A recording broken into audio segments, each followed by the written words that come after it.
Resourcefulness attracts resources. Stick around for the next few minutes and I'll talk to you about exactly what that means.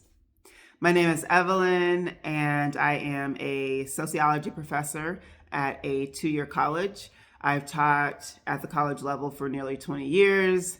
I've written textbooks and done all kinds of things in my life, and a lot of that is discussed on this channel, but mostly on this channel I talk about college experience, I talk about things happening in the world of education, and just things from a sociological perspective, which I think offers a unique take on human behavior and on different systems that exist in our society, whether it's politics or the mass media.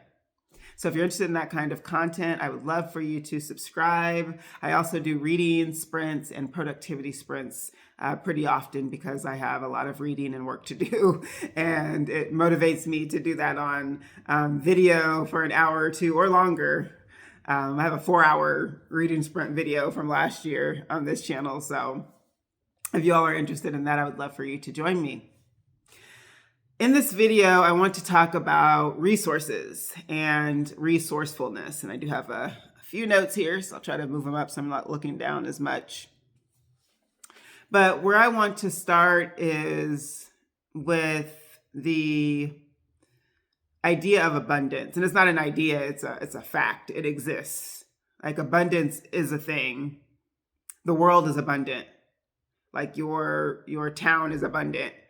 You know, abundance is all around us, right? If we think about what abundance means, it means quantity, but also it has an element of quality, to it. And it also implies limitlessness. All right. So when you look at the sky outside, tell me where it ends exactly. Anyone? Let me know, because if you know where the sky ends, then you might be on to something very, very special, right? If you know how many trees there are in the world, then again, you are a very extraordinary person. Like no one knows that because there's so many, right? There's like more than we can count or probably even wrap our minds around. Like we don't know how many insects there are, how many different species of animals there are. We really don't know that conclusively, because they're so abundant in our world. We don't know how many stars there are in the sky or could potentially be in the sky on a given night. This world, this universe is abundance, right? Our lives and our bodies are also abundant. Yes, we do have an expiration date. We have a limit. We are going to die at some point.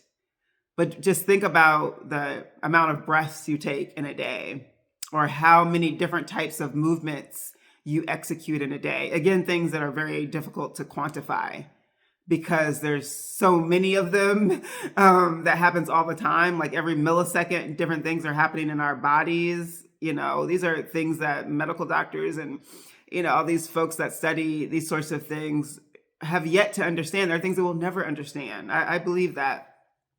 So first, just kind of really sitting with that idea that abundance is everywhere and all around us. And therefore, we are also abundant because of that. Because we live in an abundant world, we are also abundant. And a lot of people think of abundance as it relates to money. Okay. And for many people, money is something that doesn't seem abundant, right? It seems like, okay, I got this check, and after I paid this amount of bills, that check was gone. So that check wasn't abundant. And so maybe that check wasn't abundant, but money is still abundant. I mean, the money is constantly being like printed, produced. It's constantly circulating in our world. It doesn't stop. Money never stops circulating. It is always in flow and circulating. And so at any point you could get it and you could be giving it away. And we actually are doing that all the time. There's always this receiving and providing of money and of funds. So when you think of money as something that is just always circulating, and even as a type of like energy, then I think that you will think of it in a more abundant way, or be able to understand how it is also a form of abundance, and not to even talk about the things that money can provide, the things that it could purchase, like homes and cars and clothing and all these different things that money buys, which is pretty much everything. It's limitless, all the things that money could buy, so many different, things. And unfortunately, with our capitalist system and, this country of the US, and really in many places around the world, money is used in a way that is very exploitative. We've gotten to the point where we're almost being charged for air and water, or we are being charged for water. We're literally being charged for water. But we're almost being charged for air at this point. Like, we are being charged for air in our tires. Like, we have to pay for that. And so it's just a matter of time before they start charging us for our air and our lungs, which, who knows? Hopefully that doesn't happen. But anyway, let me not get too distracted with that tangent I was going on there. So money is also abundant. Nature is abundant. People are abundant in the diversity of people and the diversity of life. Like, how many skin tones and shades are there in the world? You can't quantify that. They've tried, for centuries. All those racial eugenicists in the past were trying to make all sorts of correlations and create the 30 major skin types and all that, and it just all fell flat over time because we can't quantify those things are too abundant. Diversity of life, right, is just full of abundance. So the mindset is something that we really have to come back to with this point as well. We're thinking about resources and resourcefulness. The belief, and this is kind of going into my second point, I have 3. The belief that abundance is all around me, therefore, at any point I can gain more, I can give more, right? I can become resourceful and therefore find those resources, all right? So it's not about just, I'll just be more optimistic and have a more positive mindset. Yes, that is helpful, but we know that that's not always going to be the case. We're not always going to feel that way every single day. It's unrealistic to just expect everyone to be happy and optimistic all the time. And I don't think that that's required for us to be able to receive good things into our life and for unexpected great things to happen and opportunities to come our way. I don't think that we need to always be optimistic. But I do think that being pessimistic all the time can definitely push away a lot of people that may be able to help you, push away a lot of opportunities that you could have had, and then generally make you a person with energy that just doesn't, that's not generative, right? That is probably impacting your health and your mental state, right? Being in a constant state of pessimism is not a healthy thing at all. If you were in a constant state of optimism, that would be much better than being in a constant state of pessimism, because that could literally wear down on your body, make you depressed, like all these sorts of things. So I can't overemphasize the importance of mindset. And I know that everyone is talking about mindset right now, and you're probably just tired of hearing about it, but it's so true. And people, should really just give some time to reflect on that, on the thoughts that circulate in our mind every day, the things that we tell ourselves, about other people, about the world, about why things have happened, because we can be really hard on ourselves. And I think that there are some people who've just kind of settled with this idea that they don't actually deserve more, that they're just meant to be at a certain level in their life and not meant to go any further. Like, there are people that actually believe that, when there is all the potential in the world at their fingertips, right? Like right there in front of us. And yes, there are structural and systemic pressures, barriers, limitations that are always popping up and influencing and shaping our lives, 100%.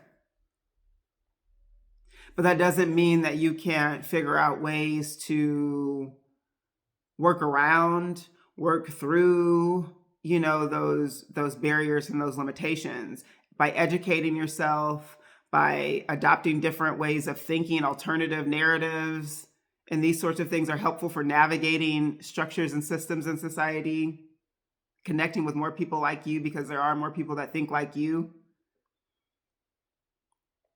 Okay. So there's a lot of power and a lot of like the big hand of government and things like that absolutely do shape our lives in so many ways and more in ways that are not positive, in ways that are harmful, in ways that make our lives much more difficult. But we do not have to just sit back and just let things happen to us. Oh, this policy came through from the government or something, so I guess I just have to stop caring about diversity now. You're making that choice to do that. Maybe pushing back against systems can generate some pushback and some repercussions, sanctions, consequences. But you can choose to either conform or deviate at any point in your life with anything. So we can make a lot of different choices and decisions in our life, and some of those can open up new pathways that we didn't even know existed. And sometimes just your mindset and visualizing what you want or elevating to a different level in your life can help that thing to come about materially as well.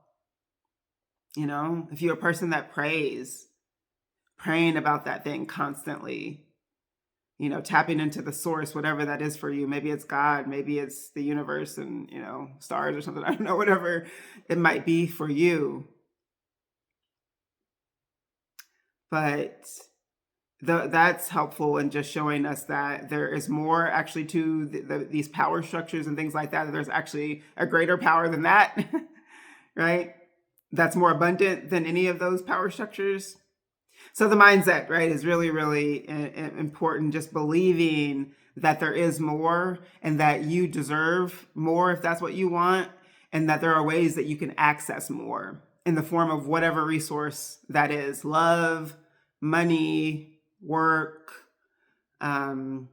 physical ability, whatever that resource is that you want or that you need. There are probably ways that you can gain more of that if you are resourceful. You put in the effort, you get your mind right, and then you put in the effort to find that thing. You're determined that you are going to have it too. It's kind of hard to fail if you stick with it.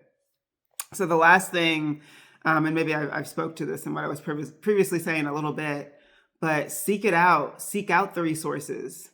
Do some research, do some reading, ask some people, make some connections, study, watch some YouTube videos.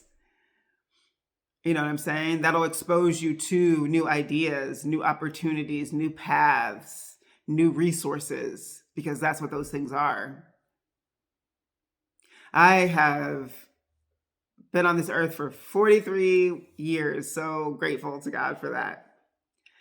And in that time, I've gone through a lot of ups and downs financially, personally, just my mental health. And one thing about me is that I've always been resourceful, though. Like, I am pretty good at finding a way out of no way. I have had to be really creative and resourceful when it's come to paying my rent in the past. I've had to be really resourceful when it came to getting a better job and making better connections with people. And I've been able to get those things, having, been someone that, didn't come from a family that was very heavily resourced as far as like prestige and money, but were resourced in, the amount of love and comfort and all those sorts of things. But I have been able to get all of the resources that I need. I'm really happy to say that, actually. And it's honest that I've been able to get the resources that I need repeatedly, even in the worst times, by exploring every option available to me. And I'm very thankful that I was never driven to do anything that would have required me to like sell my body or something like that, if that's not what I wanted to do and it wasn't what I wanted to do.